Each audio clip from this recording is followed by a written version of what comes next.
días y bienvenidos a Enfoque de los Sábados. Son las 9:05 de la mañana y recibimos acá en los estudios de RPP con las debidas medidas sanitarias de mascarilla y de distancia de 2 metros como mínimo a la candidata de Fuerza Popular, Keiko Fujimori, que ha pasado a la segunda vuelta electoral, que la llevará entonces a enfrentar ahí a principios de junio a Pedro Castillo de Perú Libre. Muy buenos días, señora Keiko Fujimori. Don Fernando, muy buenos días y a través de usted saludar a todos los oyentes de RPP. Estuvo usted aquí hace más o menos un mes y nos dijo que regresaría si es que fuesen elegida en la segunda vuelta, razón por la cual le agradezco que cumpla su palabra. La pregunta de fondo es, hemos tenido un resultado electoral hiperfragmentado. Eso es una evidencia que todo el mundo reconoce. Nunca ha sucedido que se clasificaran a la segunda vuelta 2 candidatos que juntos no llegan al 33% del electorado. En su caso usted tiene un poco más de 13%, quiere decir que hay más de 86% de los peruanos que no han votado por usted y que si usted ganara en la segunda vuelta tendría que representar también. ¿Cómo piensa hacer? ¿Qué cambios va a introducir para la segunda vuelta de manera tal que no se limite a su núcleo duro de 13% eventualmente, sino que convenza ahora a quienes no votaron por usted en la primera vuelta? Sí, efectivamente, los resultados de esta primera vuelta nos lleva a una profunda reflexión de entender que el próximo Congreso viene muy fragmentado y la obligación política de quienes pretendemos ser autoridad es tener un gabinete abierto. La opción no es confrontar, la opción no es la lucha de clases, como la ha planteado el señor Pedro Castillo. Para mí, la única opción es el reencuentro del bicentenario. Para eso lo que planteamos, y estamos ya en conversaciones, tendiendo puentes con los diferentes partidos políticos, no en busca de una alianza formal, no. Tenemos que lograr una agenda en común, una agenda que nos permita, sobre todo, enfocarnos en 2 temas fundamentales que la población está esperando: salvar la vida y la economía de los peruanos.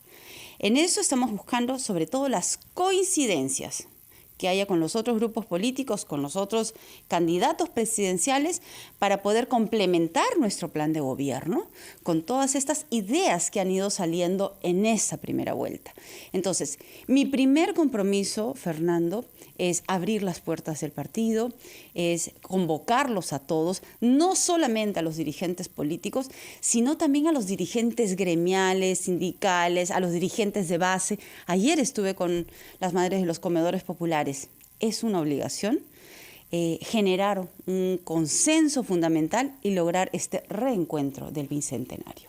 Cuando usted dice forjar una agenda común, eso supone llevar la suya, tomar en cuenta las agendas de los otros y buscar alguna forma de consenso que supone que cada uno renuncie a una parte de lo que planteó en la primera vuelta. ¿A qué partes podría usted renunciar o quizá matizar para justamente forjar una agenda común? O quizás la palabra es complementar, fortalecer, ¿no? Cuando hablamos, por ejemplo, de cómo enfrentar la pandemia, creo que hay un consenso mayoritario en que las pruebas que se tienen que utilizar para hacer el diagnóstico del COVID-19 son las pruebas moleculares, no las pruebas rápidas, que lamentablemente nos ha generado todo este descontrol de la pandemia. Hay unanimidad, diría yo, en lo que significa una rapidez para construir plantas de oxígeno. Y he escuchado a la mayoría de los candidatos que no tienen taras ideológicas, en que fue un error del señor Vizcarra no aceptar el apoyo de la empresa privada. Hoy la gente está muriendo por falta de oxígenos porque no se aceptó la ayuda del sector privado. He escuchado ayer al candidato, el señor Acuña, que está ofreciendo él él como persona 3 plantas de oxígeno. Bueno, hay que tomarle la palabra, hay que agradecerle y felicitarle por esa iniciativa. Ese tipo de consenso... Se ha hecho ya eso. Creo que la actitud esta desconfiada, recelosa hacia el sector privado respecto del oxígeno tuvo lugar hace varios meses y entre tanto y eso que ha habido cambios, ¿no? Y eso generó un grave retraso, Fernando, y hoy tenemos personas que están muriendo por falta de oxígeno en Trujillo, en Lima, en Piura. Y en muchas comunidades hemos tenido testimonios Así esta es. mañana. Y para las comunidades más alejadas, lo que nosotros ofrecemos son concentradoras de oxígeno, que son portátiles, que son fáciles de llevar y se resuelve de manera inmediata.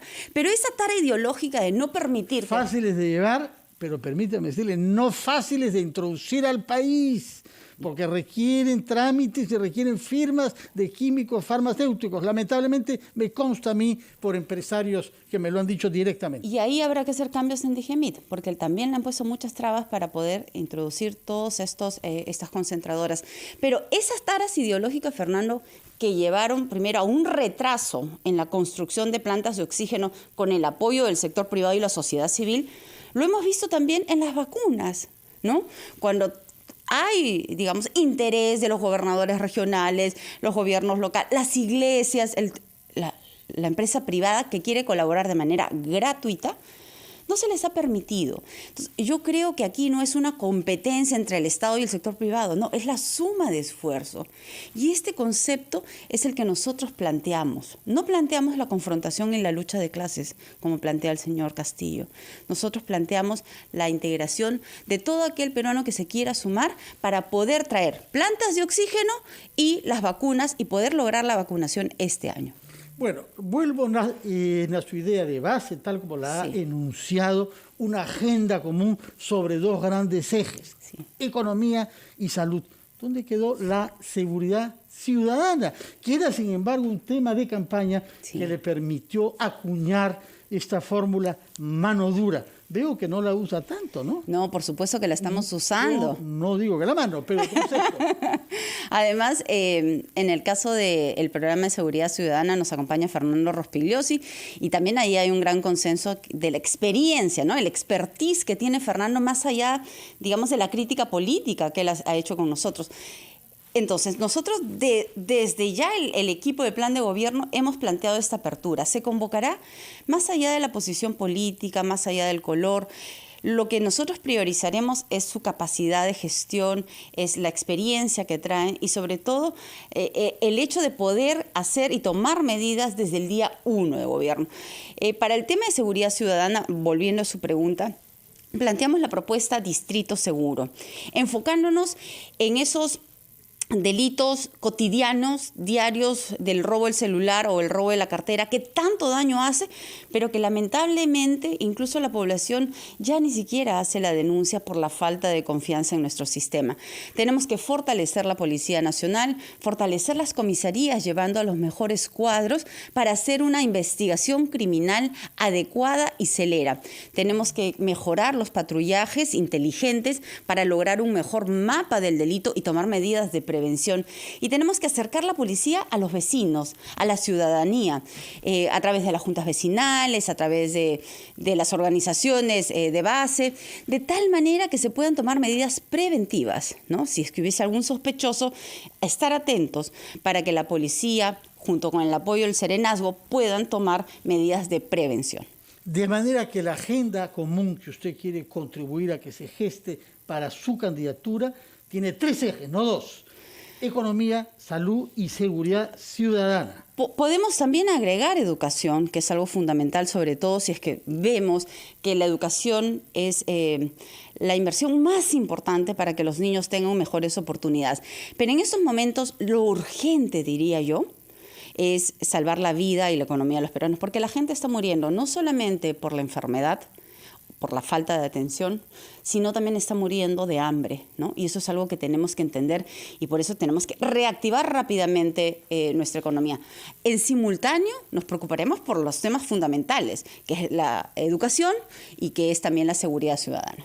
Vamos a ir a una pausa, señora Fujimori, después de la cual quisiera que me explique, ahora que ha definido los contornos de esa agenda común, ¿con qué otros actores políticos cree usted que se puede forjar esa agenda? ¿Qué contactos ha hecho ya cuáles quisiera hacer y cómo vamos a ver quizás tonos de campaña y eventualmente actores de campaña bajo la autoridad, tengo entendido, de Luis Galarreta, que es candidato a la vicepresidencia y jefe de campaña. Nos explicará eso, pero tendrá que explicarnos también cómo contestará usted a las críticas que se le hacen desde el campo hostil a su candidatura. Vamos a hacer una pausa y retornamos nuestra entrevista con Keiko Fujimori, candidata presidencial a la segunda vuelta por Fuerza Popular.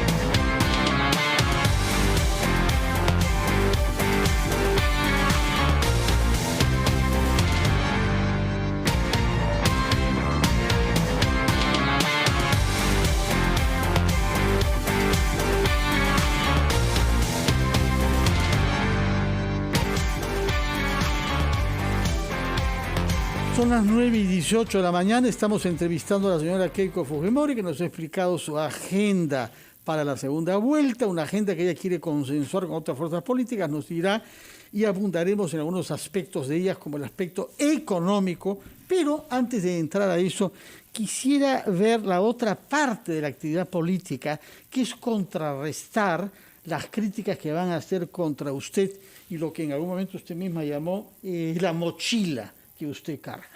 Y según he visto, hay dos puntos principales por los cuales usted es criticada. Uno es el desempeño de la bancada bajo su autoridad cuando tuvieron mayoría absoluta en el Congreso y que, para bien o para mal, han dejado la sensación de haber activado un Congreso obstruccionista, hasta el punto de que respaldaron a Castillo, algunos de los miembros de esa bancada, durante la huelga del año 2017. Hablaremos quizás sobre esa circunstancia.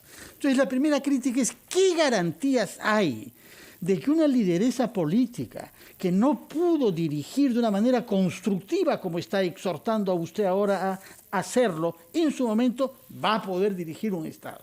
Y la otra crítica está dirigida a la situación judicial en la que se halla usted. Hemos visto que ayer, con los votos de su bancada, el expresidente Martín Vizcarra ha sido inhabilitado para ejercer cualquier función pública y para asumir el puesto de congresista que ha ganado con votos por una decisión en el Congreso. ¿Cómo justificaría usted el hecho de que, pese a la situación judicial en la que se halla usted, asumiría el poder máximo en nuestro país? Comencemos con el primer punto, que es la mirada que lleva usted ahora del desempeño político de lo que fue su bancada con mayoría absoluta entre el año 16 y la disolución. Sí. Yo lo que he señalado es que efectivamente se pudieron hacer las cosas mejor. En algunos momentos debimos de poner paños fríos. Y sin duda hemos aprendido de esos errores, Fernando. Pero también recordemos que yo estuve 16 meses injustamente privada de mi libertad. Y estando en prisión es imposible poder dirigir una reunión de bancada, como lo hice durante muchos años. Las decisiones de la bancada, finalmente, quienes toman la decisión son los propios congresistas. Yo dirijo el debate, pero ya estando en prisión para mí fue imposible. Y delegué todas esas funciones en sus voceros, en el secretario general. Hoy, que ya recuperé mi libertad, vemos a una bancada mucho más moderada, más reflexiva, que ha votado incluso a favor de la investidura de Pedro Cateriano. Eso jamás se hubiese podido imaginar en el fujimorismo anterior. Entonces creo que se están dando esos gestos necesarios y, por supuesto, de la lección aprendida. Y para mí, lo más importante, después de sufrir y estar más de 480 días privada de mi libertad, sin duda eso me ha hecho cambiar también, madurar y crecer y sentirme hoy con mucha más fuerza para poder asumir una responsabilidad tan grande como la que estamos enfrentando en esta segunda vuelta. En resumen, entonces, ¿usted cree que se cometieron errores, que hubo un comportamiento obstruccionista en parte causado por su dificultad para liderar la bancada porque estuvo presa?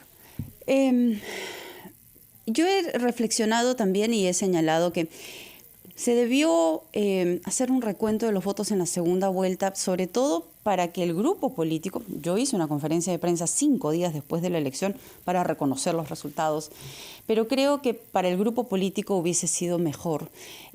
Sin embargo, también es importante señalar que las peleas son de a dos, ¿no?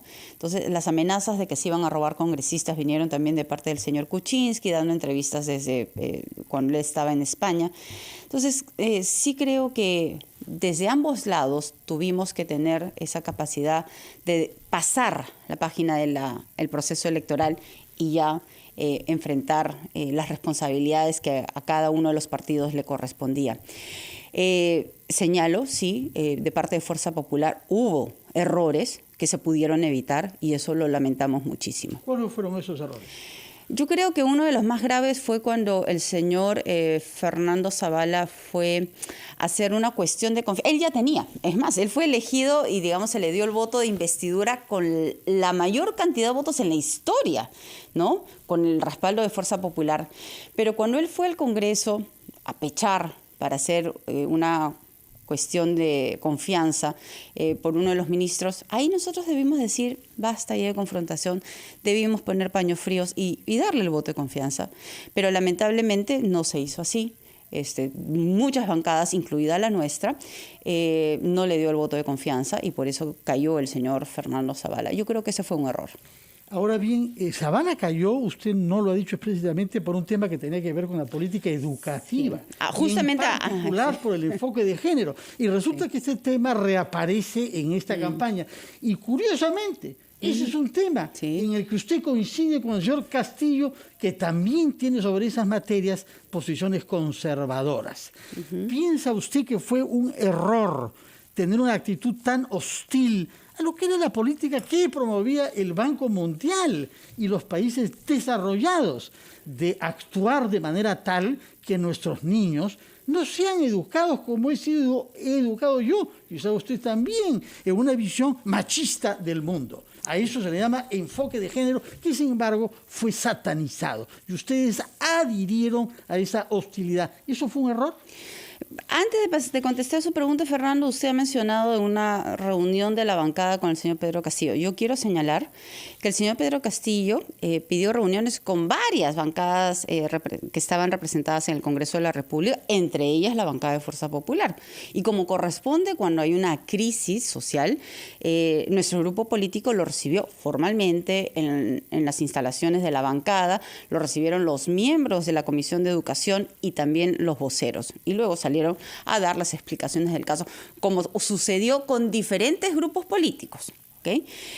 Porque el objetivo era poder ayudar a calmar, digamos, la relación entre el Poder Ejecutivo y el SUTEP, que estaba con todo derecho pidiendo mejoras salariales dentro de la labor que ellos realizan. 100% convencida de que su bancada en ese momento, el año 17, no vio en esta huelga una manera de desestabilizar a la ministra de Educación después de haber censurado a su predecesor Jaime Saavedra? No, el objetivo era tender los puentes correspondientes. Nosotros tenemos muchas discrepancias ideológicas con el SUTEP, o más aún con el CONARE-SUTEP.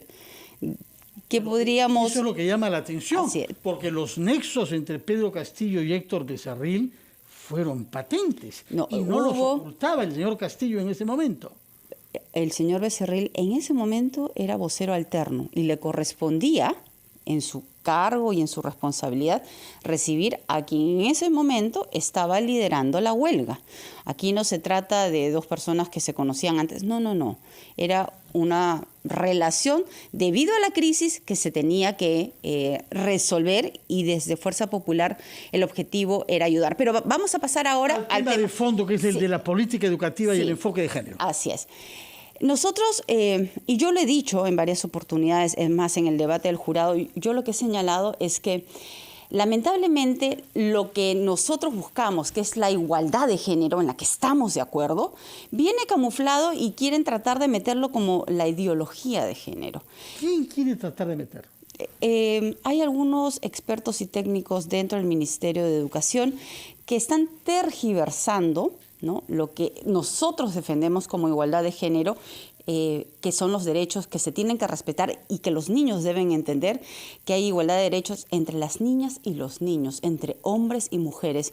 Y eso es un concepto que desde pequeños hay que enseñarles.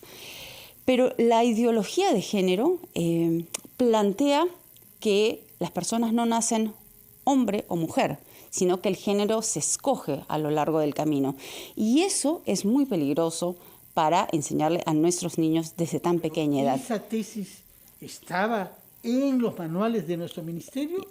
¿Son ideas que no, esa tesis estaba dentro de los manuales y eso es algo en la que nosotros rechazamos.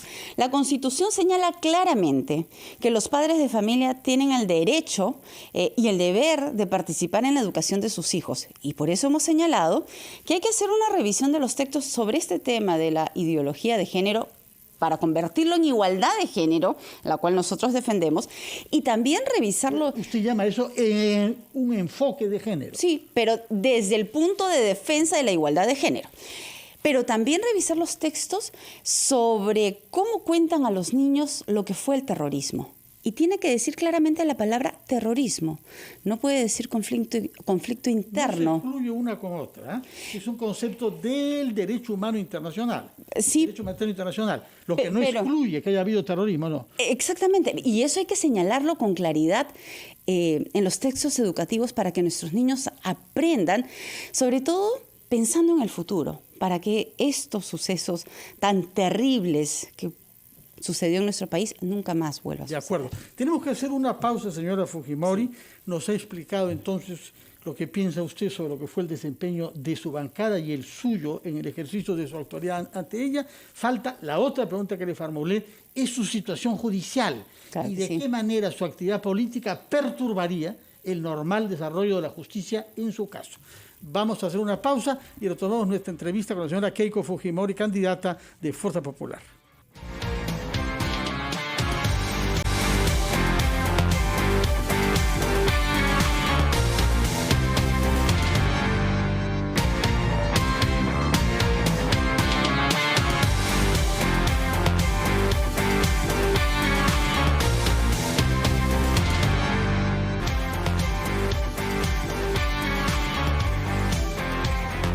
Son las 9:34, estamos entrevistando a la señora Keiko Fujimori, candidata de Fuerza Popular, que nos ha contestado a una primera objeción que se hace con mucha frecuencia contra ella, el liderazgo que ejerció sobre su bancada cuando tenía la mayoría absoluta en el Congreso.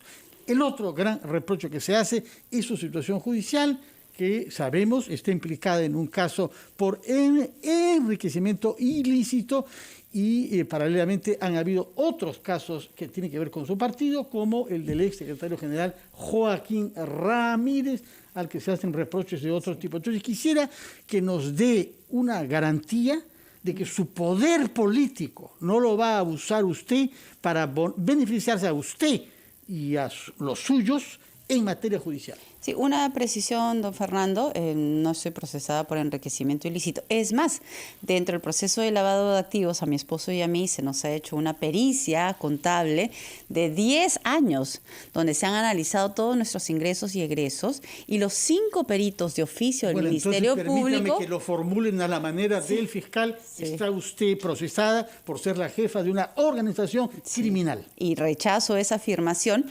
Bueno, y como le decía, ¿no? A mi esposo y a mí se nos ha hecho una investigación pericial contable. 5 peritos de oficio del Ministerio Público durante 10 años han analizado nuestros ingresos y egresos y han llegado a la conclusión, y así está por escrito, que en esa mirada de pareja no existe desbalance patrimonial. Entonces, nosotros venimos colaborando con la investigación, como lo vengo haciendo, don Fernando, hace 20 años. Y yo creo que... mi mejor demostración de contribución, de colaboración con todas las investigaciones a las cuales, digamos, a mí se me ha hecho a lo largo de estos 20 años, es eso. Cada vez que se me ha requerido en el Congreso de la República, en comisiones investigadoras, en el Ministerio Público, investigaciones policiales, en el Poder Judicial, siempre he asistido, siempre he dado la cara.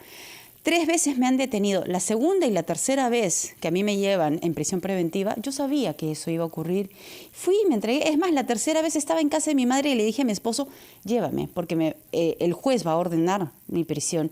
Mi esposo me decía, no, esperemos. No, yo ya sé que eso va a ocurrir y quiero nuevamente ponerme a la justicia como siempre lo he hecho.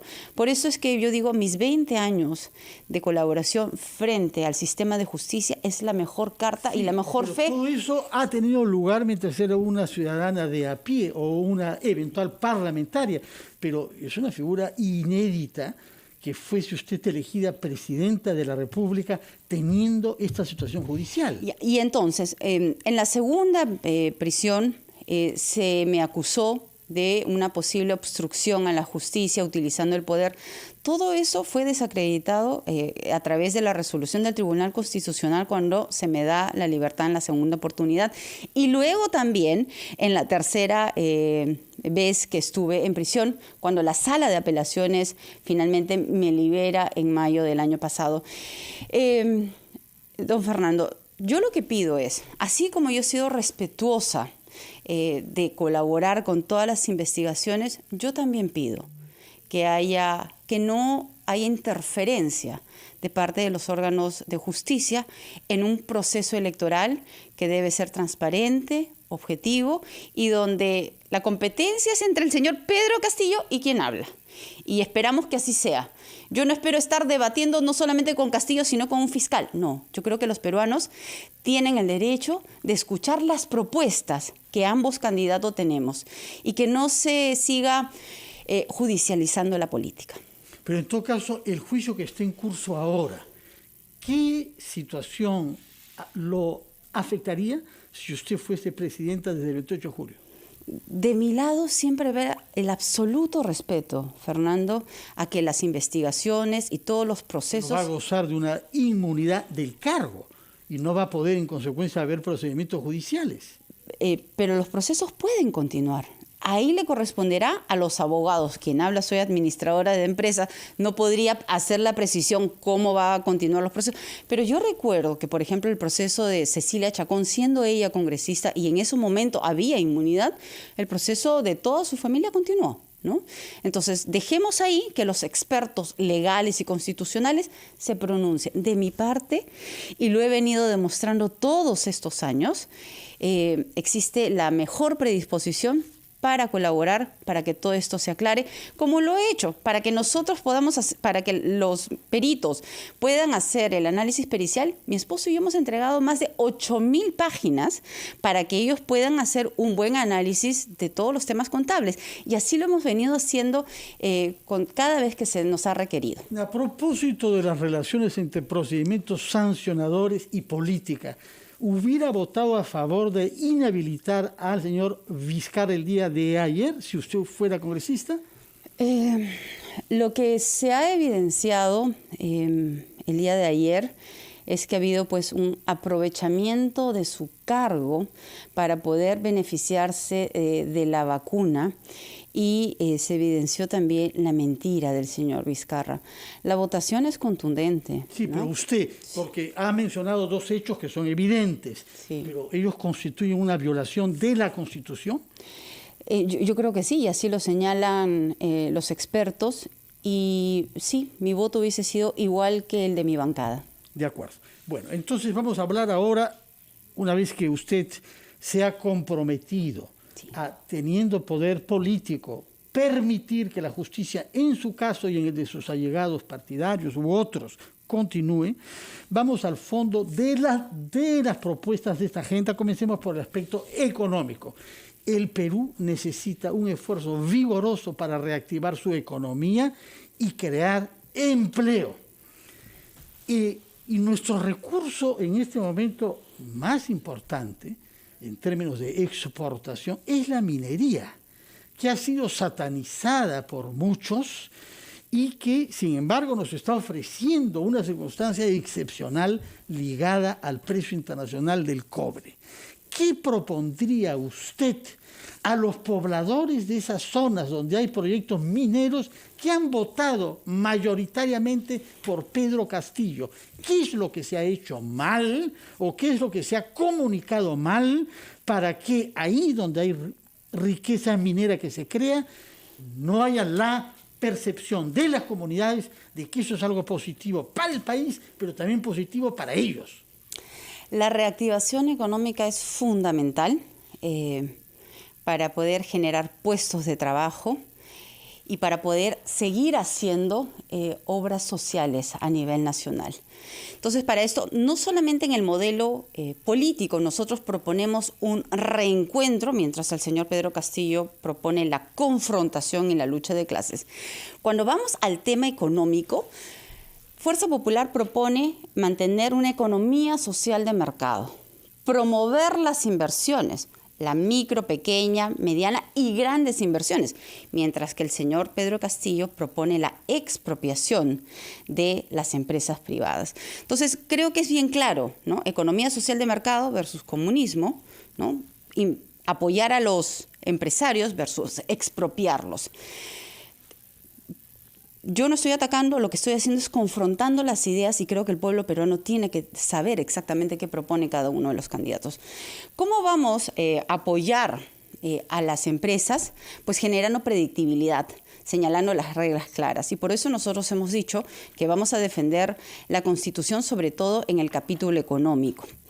La otra gran diferencia, el comunismo, que es lo que defiende el señor Pedro Castillo, no cree en la propiedad privada. Nosotros sí, y eso lo señala este capítulo económico.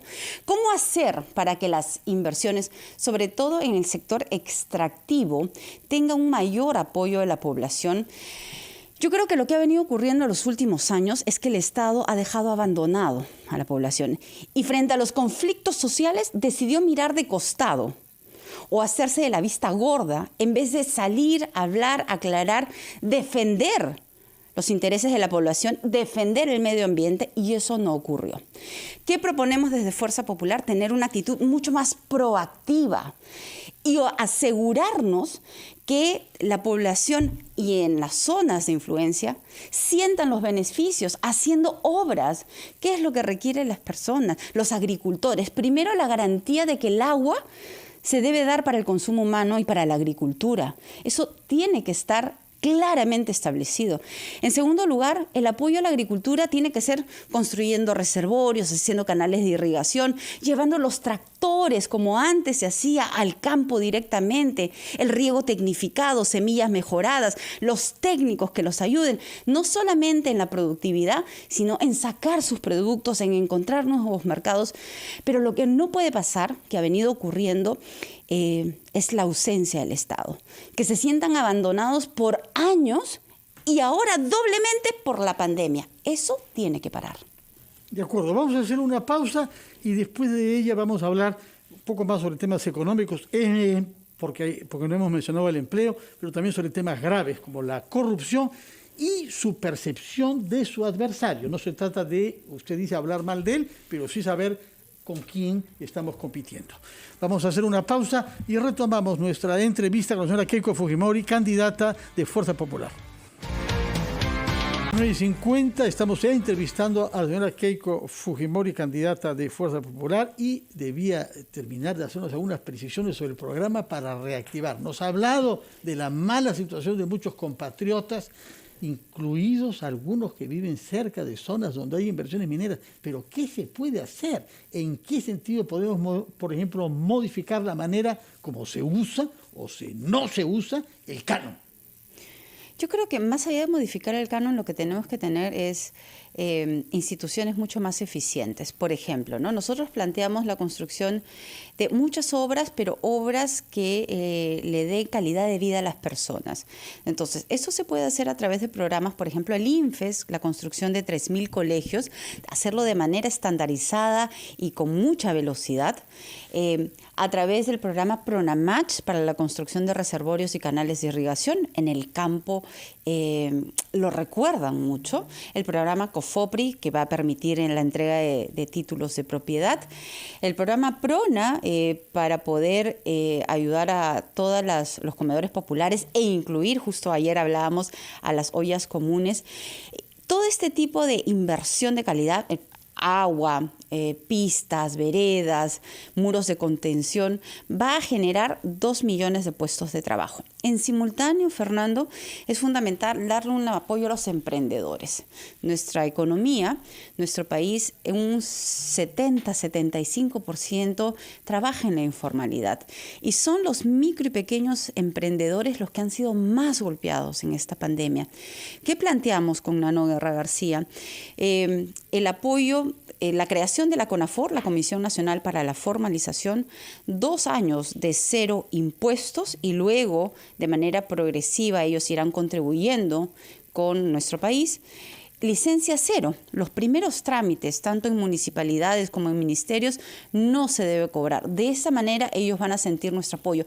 Y las compras estatales, el 40% tiene que estar justamente enfocado en ellos, en los micro y pequeños emprendedores.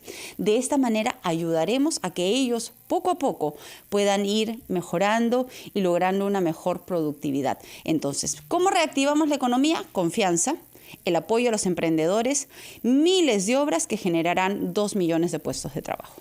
Nada funcionará bien, ni en el Estado y los servicios que brinda, ni en el Estado y su participación en la economía, mientras no se luche de una manera eficaz contra la corrupción. Y usted sabe que sobre este punto carga una mochila pesada, como dijo usted misma, se lo ha recordado hace poco, no un antifujimorista de larga data, ni un hombre de izquierda, sino Rafael López Aliaga, quien ha dicho que usted recibió dinero de la corrupción de las manos de Vladimiro Montesinos para financiar sus estudios universitarios.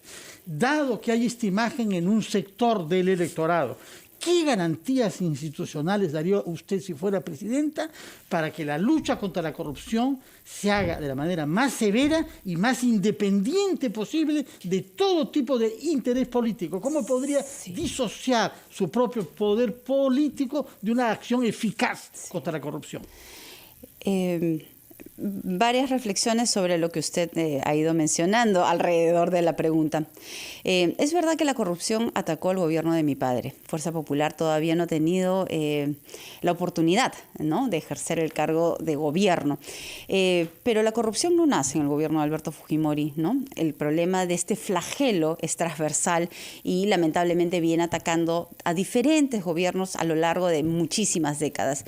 Sabiendo esto, y claro, yo lo que he criticado es que en este aspecto hemos visto a varios acusadores levantar su dedo, ¿no?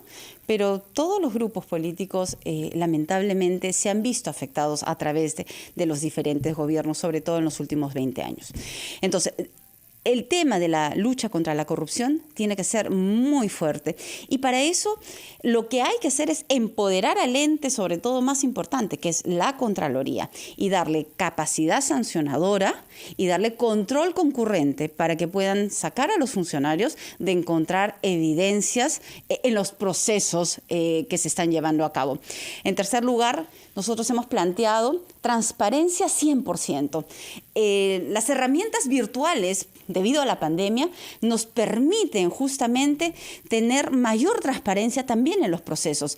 Y lo que planteamos es que en todo el proceso de compras, de licitaciones, la ciudadanía y la prensa tenga la capacidad de poder visualizar cómo se están llevando a cabo todas las decisiones de adquisiciones de parte del Estado.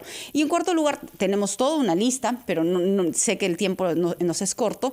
En cuarto lugar, defender y proteger al denunciante, porque muchas veces los funcionarios de menor rango tienen temor de hacer las denuncias. Para eso tiene que generarse toda una plataforma de defensa y de protección para que los denunciantes hagan las denuncias correspondientes. Pequeña pregunta, ¿usted restablecería la llamada ley Klimper de promoción de la industria agroexportadora?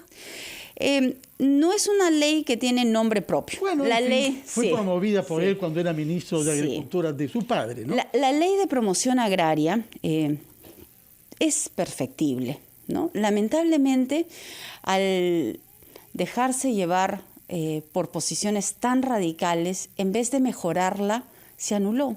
Y hoy no tenemos una ley justamente que siga promoviendo el empleo formal en el campo. Y ahí falló nuevamente el Estado, porque le faltó capacidad fiscalizadora. Es verdad que habían algunos pocos empresarios que no respetaron los derechos laborales de los trabajadores, pero lamentablemente por esos pocos se cometió el gran problema que existe en nuestro país, la generalización, y echarle la culpa a todo el sistema, cuando este sistema lo que permitió es que haya mano de obra formal. Entonces, ¿tenemos la oportunidad de hacerlo? Sí. ¿Mejorando, por supuesto, los derechos laborales de los trabajadores? Claro que sí. Pero una ley de promoción agraria tiene que haber justamente para que haya más inversiones, sobre todo, no solo en la costa. El reto es que esto llegue a la sierra y a la selva de nuestro país. Otro tema importante que se cuestiona con mucha frecuencia es su relativa discreción sobre el tema de las pensiones. ¿Qué haría usted para garantizar un sistema público que pueda coexistir con un sistema privado para quienes lo prefieran? Sí.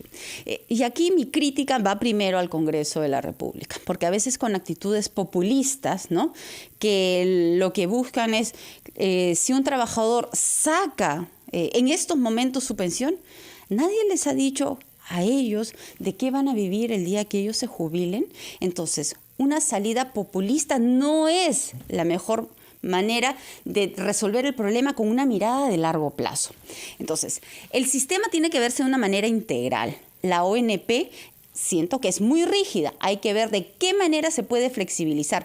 Porque la exigencia de que un contribuyente tenga que cumplir con los 20 años y a veces cumplen con 18, 17 y luego, si es que no llegan a los 20, no tienen el derecho a su pensión. Eso hay que modificarlo. Hay que ver de qué manera se flexibiliza. En el tema de las AFPs, algo que hay que corregir son las comisiones tan altas, ¿no? Que lamentablemente muchas veces se ha comido los pequeños ahorros de los contribuyentes. Pero la mirada tiene que incluir también, perdóname Fernando, por ejemplo, el programa Pensión 65, que creó el expresidente Ollanta-Humala. Es un buen programa, eso hay que fortalecerlo, y creo que después de la pandemia, por las cifras que hemos visto, la pobreza ha aumentado. Por lo tanto, los beneficiarios tendrán que aumentarse. De acuerdo. Una última pregunta en el poco tiempo que me queda. Usted dice que no quiere atacar a su adversario, pero sin embargo quisiera saber si usted lo percibe como estando en la misma línea que Vladimir Cerrón. Es el presidente fundador del partido por el cual él ha postulado, ¿no? Bueno, yo creo que claramente, sobre todo por los mensajes que ha dado el señor Pedro Castillo, por lo que dice su plan de gobierno, los estatutos de su partido, ellos defienden y promueven el comunismo, promueven la confrontación y la lucha de clases. Lo que nosotros planteamos es el reencuentro de todos los peruanos. Lo que ellos plantean con el comunismo es que no exista la propiedad privada. Nosotros sí creemos en la propiedad privada, creemos en las inversiones y creemos que de una manera unida nosotros vamos a salir de este tema de la pandemia y vamos a reactivar nuestra economía. Yo creo que lo invoco al señor Pedro Castillo a no seguir generando división y odios entre peruanos. Los peruanos unidos vamos a salir adelante. Muchas gracias por su presencia en RPP, señora Keiko Fujimori. Gracias por esta hora de una entrevista para que los electores sepan sus ideas y también perciban cuánta determinación tiene para llevarlas a la práctica. Muchas gracias por su presencia y que la campaña siga en beneficio de la democracia del Perú y la reactivación de nuestra economía y la creación de empleo. Muchas gracias por su sintonía, que tengan todos buenos días. Quédense en la sintonía de RPP. Ahora viene Diálogo de Fe, una conversación con Monseñor Carlos Castillo, arzobispo de Lima.